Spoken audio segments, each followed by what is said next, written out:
मेरा नाम प्रमोद कुमार सुमन है।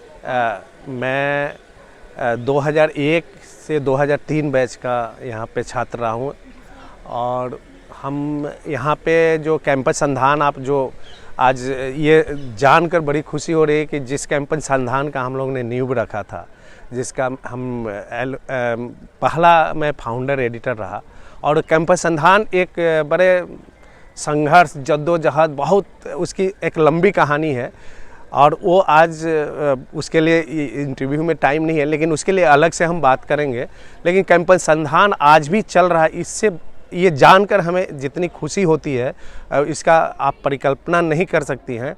कहीं भी जब बच्चों को हम लोग जब इंटरव्यू या कहीं ले रहे होते हैं जॉब के लिए, जब साउथ कैंपस में उसने लिखा होता है कि कैंपस संधान में हमने काम किया, तो एक बार चेहरे पर अनायास हंसी, हल्की सी हंसी आ जाती है कि अच्छा कैंपस संधान में, कैंपस संधान हमारा एक कहते हैं ना कि माइंड चाइल्ड और जो है वो उसको आज हमें लगता है कि 20 साल का हो गया यंग एज। आज हम 24 में 22 हम लोग 2002 में हमने उसका नींव डाला था और 2001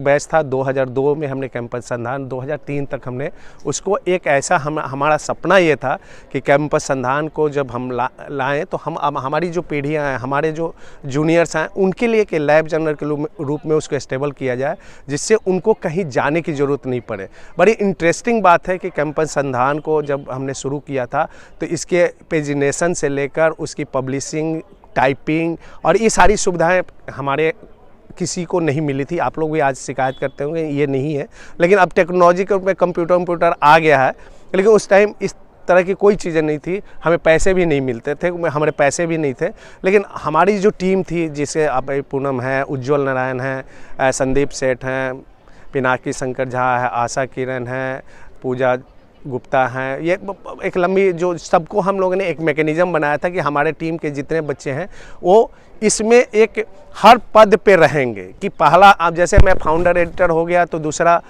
मैनेजिंग एडिटर हुआ, तो मैं जब दूसरा आएगा तो वो मैनेजिंग, जैसे मैं मैनेजिंग एडिटर की भूमिका, तो हर कोई को एक एक भूमिका को निभाना था।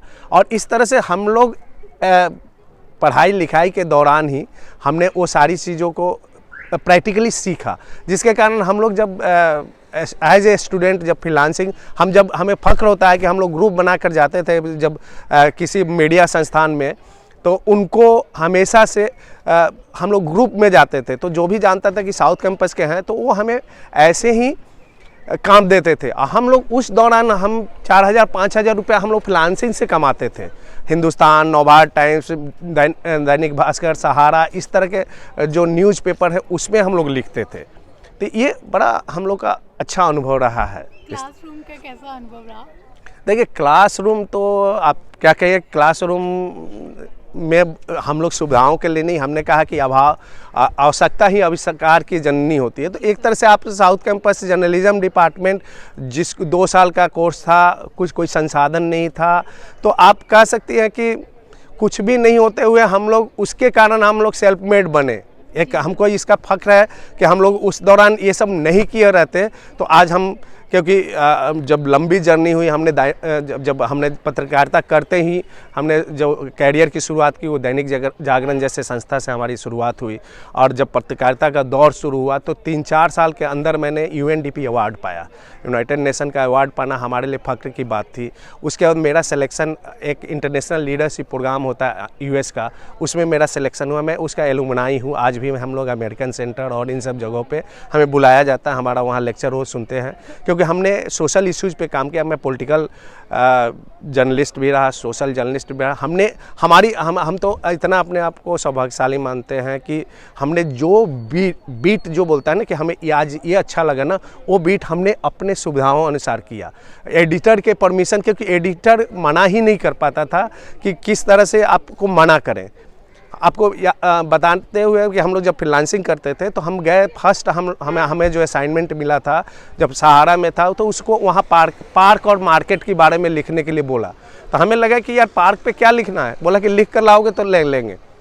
फिर एक बार हम गए, यहाँ दिल्ली के पार्क होते थे, पार्क में क्या होता है तो लेकर ले तो फेंक दिया, उसने कहा कि ले जाओ यार, तुम्हें कुछ तो लिखने उखने आता नहीं। तो फिर मैंने कहा कि सर लिखने तो आता है, लेकिन आप बताओ ना फॉर्मेट क्या चाहिए आपको।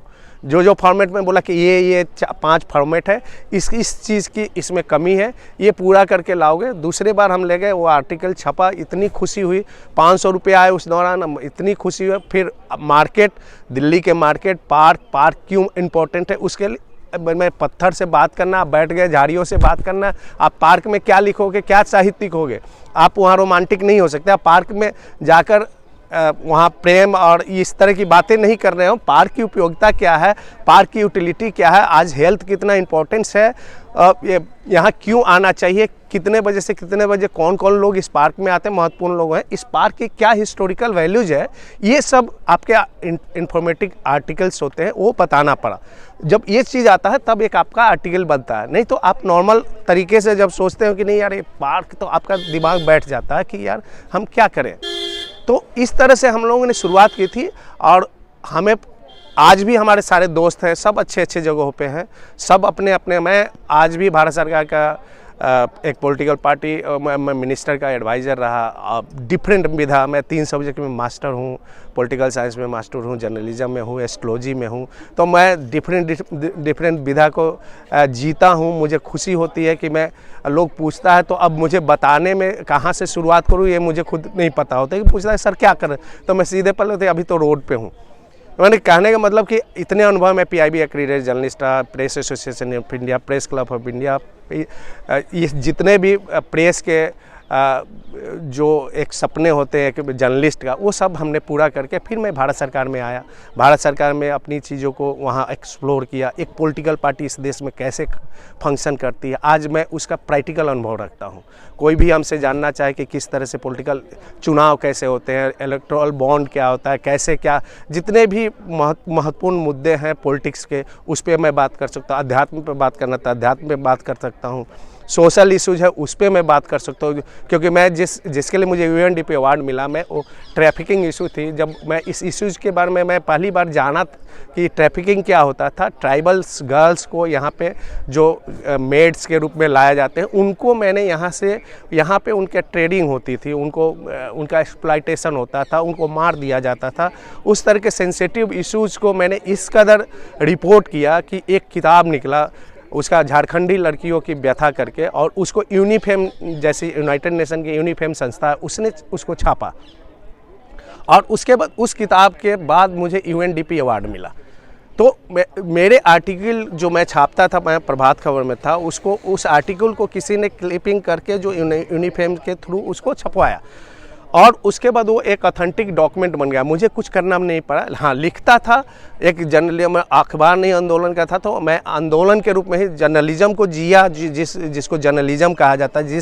पहले मिशन की जो बात की या जो पेशा की बात है, तो मैं मिशन के रूप में पत्रकारिता करने आया था। मैं पॉलिटिकल साइंस में मास्टर करने के बाद जर्नलिज्म किया, तो मैं इस मिशन के साथ आया था कि देश को कुछ देना है, तो एक डिफरेंट वे में कुछ करना है। हमें नौकरी पे ये नहीं था कि मुझे यहाँ कितना पैसा कमाना है, मुझे ये दिमाग में था कि जर्नलिज्म जब आप आए हों, तो जर्नलिज्म आप लोगों के हित के लिए आए। वह बेसिक जर्नलिस्ट बनने के पीछे यही रीज़न होता था, लेकिन लोग इस चीज़ को आज पेशा के रूप में हो गया है, जबकि ये मिशन होता था। उस मिशन को, जर्नलिज्म के मिशन को एक तरह से आप कह सकते हैं कि मैंने जिया है, और मैं कह सकता हूँ कि कोई भी व्यक्ति यदि उसका मिशन है तो वास्तव में वो जीता है, और उसको उसमें देर होती है, अंधेर नहीं है। मैं जब प्रिंट मीडिया से शुरुआत किया था तो हमारे दोस्त हंसते थे कि इसको सैलरी कम मिलती है चाहे कुछ है, लेकिन मैंने जब यूएस का, मैं इतना सौभाग्यशाली आदमी कि अमेरिका के पैसे पे मैं अमेरिका के चारों दिशा घूम कर आया। चारों दिशा, नॉर्थ ईस्ट साउथ वेस्ट, हर दिशा में 4-4, 2-2, 3-3 स्टेट में घूमा। कोई लाखों अरबों रुपया भी कमाकर वो अचीवमेंट नहीं, क्योंकि अमेरिकन गवर्नमेंट का वो था प्रोग्राम, तो वो अमेरिका के चीज़ पे गया था, मैं भारत का रिप्रेजेंट करने गया था। तो ये अपने आप में फ़ख्र की बात होती है कि हम उस लेगेसी को जिए हैं, तो मुझे अच्छा लगता है सारी चीज़ें। सर, पत्रकारिता के बारे में क्या कहना चाहेंगे? देखिए, पत्रकारिता के बारे में मैं क्या कहूँ, अब तो हंसी आती है।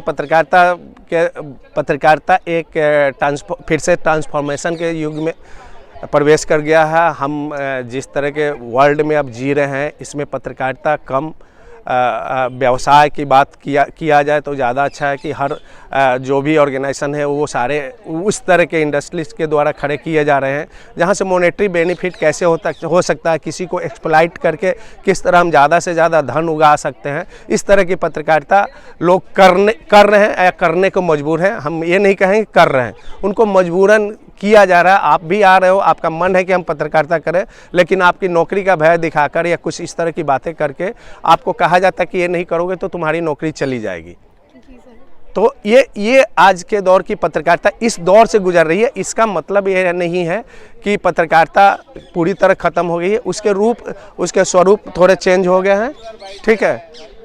तो इसलिए थोड़ा सा आप उसको मान सकते हैं कि बच्चों को क्या संदेश देना चाहेंगे?